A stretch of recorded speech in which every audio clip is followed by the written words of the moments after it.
វាយលុកឆ្លងដែនរបស់យោធាថៃបានចូលទៅដល់ស្រុកវាលវែងខេត្តពោធិ៍សាត់និងស្រុកកំរៀងខេត្តបាត់ដំបងដោយថៃបានបាញ់ផ្លោងអាវុធធុនធ្ងន់និងយុទ្ធឧបករណ៍ដកបំផ្លិចបំផ្លាញជាច្រើនប្រភេទចូលទៅក្នុងទីប្រជុំជនស៊ីវិលនៃខេត្តទាំងពីរលោកស្រីម៉ាលីសុជាតាអ្នកនាំពាក្យក្រសួងការពារជាតិបានឲ្យដឹងនៅថ្ងៃទី9ខែធ្នូឆ្នាំ2025ថា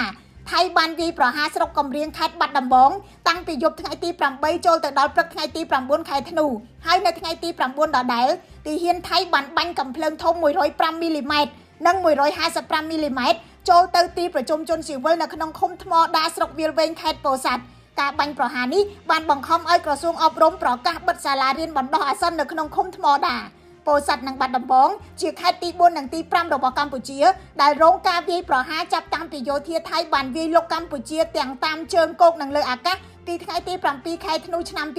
2025ថៃចាប់ផ្ដើមបាញ់ផ្លោងដំបងពីតំបន់អានសេះក្នុងខេត្តព្រះវិហារមុនរាលដាលទៅដល់ខេត្តឧត្តរមានជ័យនៅថ្ងៃបន្ទាប់បន្តទៅដល់ស្រុកអូជ្រៅនិងស្រុកថ្មពួកក្នុងខេត្តបន្ទាយមានជ័យក្រសួងការពារជាតិកម្ពុជាបានឲ្យដឹងថាការវាយប្រហាររបស់ថៃរាលដាលនៅទូទាំងយុទ្ធភូមិភាគទី4និងទី5ដែលជាការប្រយុទ្ធគ្នាតាមព្រំដែនថៃកម្ពុជាដ៏ធំបំផុតមួយមិនធ្លាប់មាននៅក្នុងរយៈពេលប៉ុន្មានទសវត្សរ៍ចុងក្រោយនេះដោយការវាយលុករបស់ថៃរីករាលដាលយ៉ាងកំរោលកម្ពុជានៅថ្ងៃទី9ខែធ្នូបានប្រកាសវាយបកការពារខ្លួននៅគ្រប់សមរភូមិទាំងអស់តាមបញ្ជារបស់សម្ដេចហ៊ុនសែនប្រធានព្រឹទ្ធសភានិងជាអតីតនាយករដ្ឋមន្ត្រីកម្ពុជាមកដល់ម៉ោង2រសៀលថ្ងៃទី9ខែធ្នូការប្រយុទ្ធគ្នានៅបន្តនៅក្នុងគ្រប់សមរភូមិទាំងអស់យ៉ាងហោចណាស់ជនស៊ីវិលកម្ពុជាចំនួន7នាក់បានស្លាប់20នាក់រងរបួសនិងពលរដ្ឋជាង10000នាក់បានភៀសខ្លួនខ្ញុំរស់សុធាពី News Today NTTV